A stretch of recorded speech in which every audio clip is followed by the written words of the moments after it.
మీ పప్పులు ఉడకవు, మేము డిసైడ్ చేశాం. బీజేపీ స్టేట్ చీఫ్ ఎంపికపై అధిష్టానం ఫుల్ సీరియస్.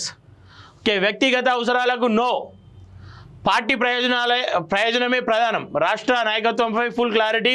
వర్గపోరుకు ఇక చెక్ పెట్టినట్టేనా? ఈ నెలాఖరుకు నాటికి అనౌన్స్ అని చెప్తా ఉన్నారు. ఇది కూడా చాలా రోజుల నుండి డిలే జరుగుతూ ఉంది. ఎవరు గులాబీ బాస్ తెలంగాణకు అని చెప్పేసి ఏదేమైనప్పటికీ ప్రధానంగా కొన్ని పేర్లు వినిపిస్తూ ఉన్నాయి. అందులో ఒకటి ఈటెల రాజేందరు, రెండోది రఘునందన్ రావు, మూడోది ధర్మపురి అరవింద్. అయితే ఈ ముగ్గురు అంశంలో ఈటెల రాజేందర్కి ఎక్కువ అవకాశాలు కనిపిస్తూ ఉన్నాయి. అటు చూసుకుంటే రఘునందన్ రావు కూడా నేషనల్ మీడియాను సైతం గంటల తరబడి హోల్లో పెట్టగలిగే దమ్మున్న వ్యక్తి, ఆ నేషనల్ మీడియాలతో మాట్లాడే వ్యక్తి. అది పక్కన పెడితే తెలంగాణలో కేసీఆర్ లాగా మాట్లాడగలగా అంటే జనాలను మయమర్పించే శక్తి ఉన్నటువంటి వ్యక్తి మన రఘునందన్ రావు. అటు ఈటెల రాజేందర్ కూడా, ఎందుకంటే ఈటెల రాజేందర్ వల్ల పార్టీకి అనేక లాభాలు ఉంటాయని చెప్పుకోవచ్చు. అటు రఘునందన్ రావు వల్ల కూడా యూత్ ఎంకరేజ్ అవుతారు. రఘునందన్ రావు చేసే ప్రతి మూమెంట్కు యూత్ అట్రాక్ట్ అవుతారు. రాబోయే రోజుల్లో యూత్ ఎటుంటే అటు ఖచ్చితంగా పార్టీ బలపడే అవకాశాలు ఉంటాయి. సో రఘునందన్ రావు వైపు కూడా కొంతవరకు జనాలు ఉన్నారు. అటు ధర్మపురి అరవింద్ వైపు కూడా ఉన్నట్లే ఉంది, కానీ పూర్తి స్థాయిలో ఆయనది చెప్పలేం.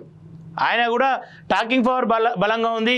నేషనల్ మీడియా పక్కన పెడితే తెలంగాణకు మెప్పు కోరుకోవాలి కాబట్టి తెలంగాణలో అయితే నెగ్గగలిగే సత్తా ఈ ముగ్గురు కూడా ఉంది.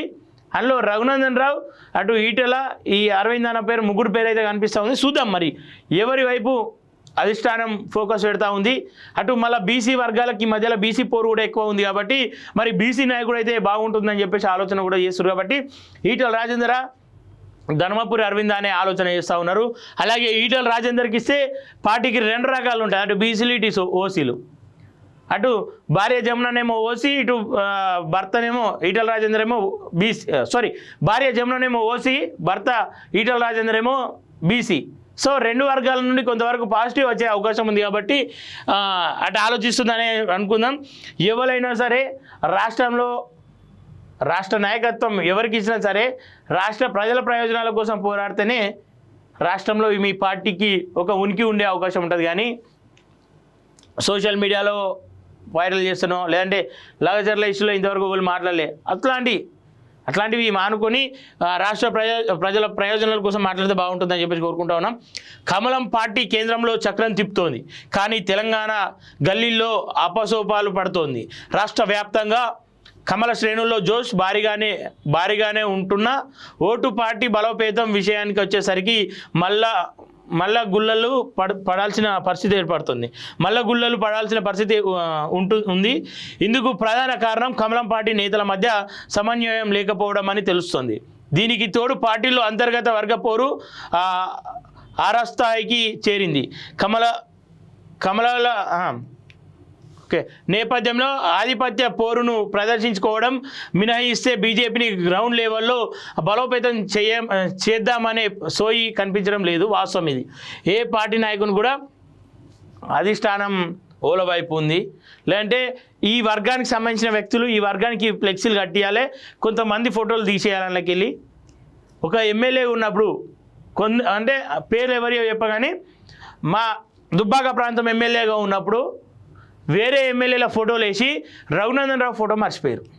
అంటే మర్చిపోలేరు, కావాలని వేయలేరు. ఎందుకంటే ఆయనకు నాయకత్వ లక్షణాలు ఉన్నాయి, ఆయన లీడర్ అయ్యే అవకాశం ఉంది కాబట్టి ఆయనను రాష్ట్రంలో ప్రమోట్ చేయొద్దనే ఆలోచనలో.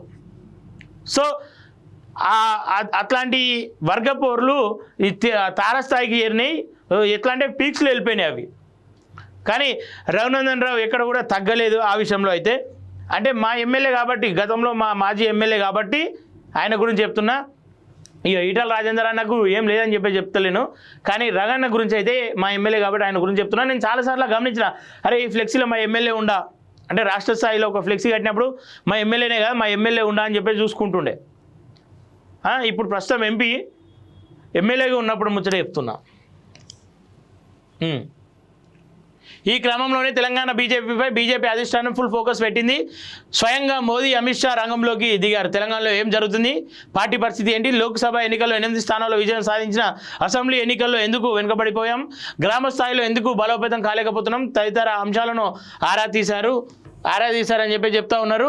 అయితే మరి ఈ ఈ విషయంలో ఒకటి బీజేపీ గమనించాల్సింది ఏంటంటే స్థానిక ఎన్నికల్లో ఏదైతే విజయం ఉందో స్థానిక ఎన్నికల్లో నేనైతే బలంగా గమనించింది ఏంటంటే నేనైతే బలంగా దాదాపు ఒక 10 పార్లమెంట్ ప్రాంతాల్లో తిరిగినాం. 10 ప్రాంతాల్లో మేము తిరిగినాం. ఇడుంది. అయితే వీటన్నిటికీ చెక్ పెట్టేందుకు తెలంగాణ బీజేపీ చీఫ్గా సమర్థుని ఎన్నుకోవాల్సిన అవసరం ఉందని గుర్తించింది. అయితే బీజేపీ స్టేట్ చీఫ్ ఎంపికపై ఫైనల్ నిర్ణయం తమదేనని బీజేపీ జాతీయ నాయకత్వం ఇప్పటికే తేల్చి చెప్పింది. తెలంగాణ కాషాయ దళపతి నియోజకపై త్వరలోనే పూర్తి కానుంది. ఈ రేసులో ఎంపీలు ఈటెల రాజేందర్, డీకే అరుణ, రఘునందన్ రావు, ధర్మపురి అరవింద్, మాజీ ఎమ్మెల్సీ ఎన్ రామచంద్రరావు పేర్లు బలంగా వినిపిస్తున్నాయి. వీరే కాకుండా ఇతర నేతలు కూడా పదవి ఆశిస్తున్న వారి జాబితాలో ఉన్నారు. అయితే వీరిలో మల్కాజ్గిరి ఎంపీ ఈటెల రాజేందర్కు కాషాయ పార్టీ పగ్గాలు అందించనున్నారని దాదాపు ఖరారైనట్లు ప్రచారం జరుగుతోంది. రాష్ట్ర నాయకత్వానికి క్లాస్ పీక్న అధిష్టానం అని చెప్తా ఉన్నారు. ఒక విషయం ఒకసారి వీటికి వస్తే 8 ఎంపీ స్థానాల్లో బీజేపీ గెలిచింది. మేము దాదాపు 10-11 పార్లమెంట్ పరిధిలో తిరిగినాం మా టీం మొత్తం కూడా. అక్కడ బలంగా వినిపించింది ఏంటంటే ఇక్కడ బీజేపీ రాష్ట్ర నాయకత్వం అయితే పూర్తిగా ఫెయిలు. కేవలం బీజేపీకి 8 స్థానాలు వచ్చినాయంటే దానికి కారణం ఏంటంటే మోడీ పేరిట తప్ప ఈ 8 స్థానాల్లో కూడా బలంగా ఎవరికి కూడా సొంత ఇమేజ్ తక్కువ, మోడీ ఇమేజ్ ఎక్కువ ఇక్కడ. అది వాళ్ళు కూడా ఒప్పుకోవాల్సిందే. మేము కూడా చాలా తిరిగినప్పుడు ప్రజల్లో మేము గమనించినాం అదంతా కూడా. బీఆర్ఎస్ కార్యకర్తలు కూడా ఢిల్లీలో ఎట్లా గల్లీలో మావాడు లేడుగా, ఢిల్లీలో మోడీ ఉండాలని చెప్పేసి మోడీ వైపు అయితే ఆసక్తి చూపించారు బీఆర్ఎస్ కార్యకర్తలు కూడా, అనేక మంది ప్రజలు. ఇది మాత్రం వాస్తవం. సో రాష్ట్ర నాయకత్వం అయితే పూర్తిగా ఫెయిల్ ఆ విషయంలో. బీజేపీ స్టేట్ చీఫ్గా ఈటెల రాజేందర్ పేరు ఖరారైతుందనే నేపథ్యంలో పార్టీలో కొత్త వివాదం తెరపైకి వచ్చినట్లు తెలిసింది. ఈ అంశంపై ఢిల్లీ పెద్దలకు ఫిర్యాదు అందినట్లు విశ్వసనీయ వర్గాల సమాచారం. ఈ నేపథ్యంలో హైకమాండ్ సదరు నేతలతో హితబోధ చేసినట్లు తెలిసింది. తెలంగాణ బీజేపీ కొత్త నేతల అంశం మళ్ళీ తెరపైకి రావడంతో జాతీయ నాయకత్వం రాష్ట్ర నాయకులకు తన వైఖరిని స్పష్టం చేసినట్లు తెలుస్తోంది.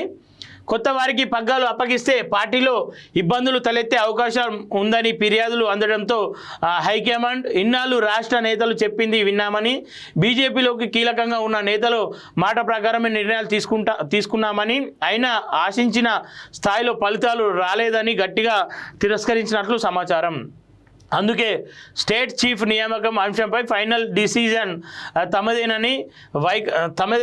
తమదేననే వైఖరిని స్పష్టం చేసినట్లు తెలుస్తోంది.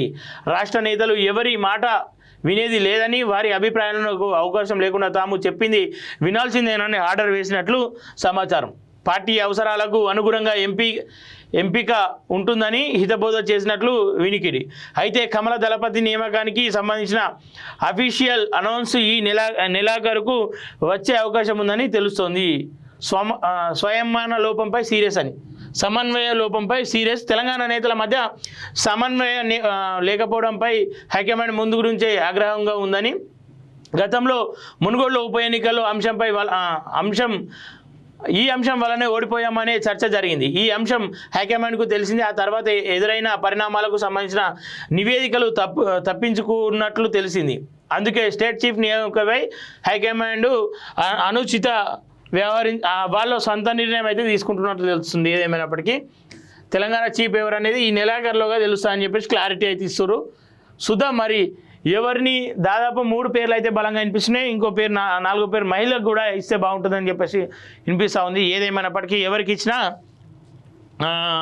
బలమైన వాళ్ళే వీళ్ళంతా కూడా. సరే చూద్దాం ఎవరికి ఇస్తా అనేది.